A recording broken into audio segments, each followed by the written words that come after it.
dabka waxa uu ka kacay waaxda Oktoobar degmada Hodan ee gobolka Banaadir gaar ahaan goobo ganacsi oo ka soo horjeeda isbitaalka Banaadir ee magaalada Muqdisho. Dabka waxa ku basbeelay ilaa goobo ganacsi oo kala ah goob lagu iibiyo dawada oo farmashi ah iyo waliba goob dumarku ay isku qurxiyaan iyo goobo kale.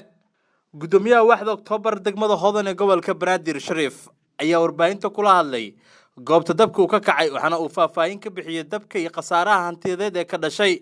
meeshaan dab baa ka kacay ilaahay wax kuma gaarsiin dad ilaa wiil yar oo dhaawac ma ahane marka hantidii meesha tilana waa u jeedin indhihiina shana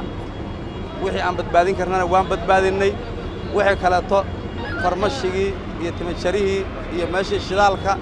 iyo magaranaysa burkayeer afartaas meheradood way gubatay waad u jeedaan gurmad degdega ayaan u fidinay gobolka Banaadir degmada Hodan dadweynihii ciidamadii amniga booliiskii wixii oo dhan waa laga wada qayb qaatay hadda waa u jeedaan hadda waan daminay waa lagu guuleystay waa laga adkaaday wixii dhacayaan hadda wax idman weeye oo anaga facweyn ilaahay amarkiisa ku dhaceen waxyaalaha ay ka kaceen hadda Allah idma baaritaan hadda kula jirnaa dib baan ka soo sheegi doonaa insha Allah gurmad degdeg ah la helay waa u jeedaan waxa jooga hormood oo kale to gobolkii bahalka la dabdabasiyay dawladda wixii oo dhan baa jooga dadweynihii oo qof walba jingadiisii biyihiisii magaran baldigiisii ku soo shubtay hadda wali waa socotaa waa u jeedaan dabinta waa laga qayb qaadanaya wali qofka dhaawaciisa ma fudud yahay mise waa fudud yahay wiil yar weeye waa fudud yahay dhaawac istaal Banaadir la geeyay halkaas wiil wax ku gaareen ilaahay idankii ummadda kale waa ka badbaaday dhinaca kale mid kamid ah dadka dabdamiska gobolka Banaadir uu shaqeeya ayaa isna warbaahinta kula hadlay goobta dabka uu ka kacay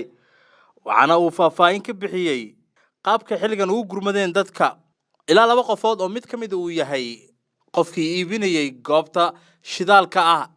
ee dabka uu ka bilowday marka hore wallahi ma sha Allah aad u dhawaay khasaaraha dabka aad u weynaa ma sha Allah wuxuu ka kacay shan qol oo dukaamane oo isku jira farmashiyo iyo meelaha xafaayada iyo dukaan caadi barisi waxyaabo lagu gado markii ilaahay maadiis ilaahay waa noo soo gabagabay anagoo waxay imaanay meesha dabka aad u weyn yahay shan group ah isku qaybinay qolaba meelaha ka soo gelinay alxamdulillah hadda dabkii waa damay waana la dagaalamay marka imaanayna dad qaar gudaha ku jira waa la sheegay laakiin waa inta imaan laba qofood camal ah gudaha laga soo bixiyay maya oo caadi fiyo laakiin dabka gadaashiis guriga ku jiraan dabkii sokeeyay guriga dambeeyay laakiin waa laga soo bixiyay waa ka gaarnay maya xaafado kuma fidin intuu marka imaanayna intuu ku ekaayo ilaahay haddana ku eegaya shanta qol uu ka kacay marka imaanayna shantii qol uu ku eegaya korontoona ka kacay dhowr jeer oo hore ayaa siyaabo kala duwan Muqdisho waxa uu kacay dabab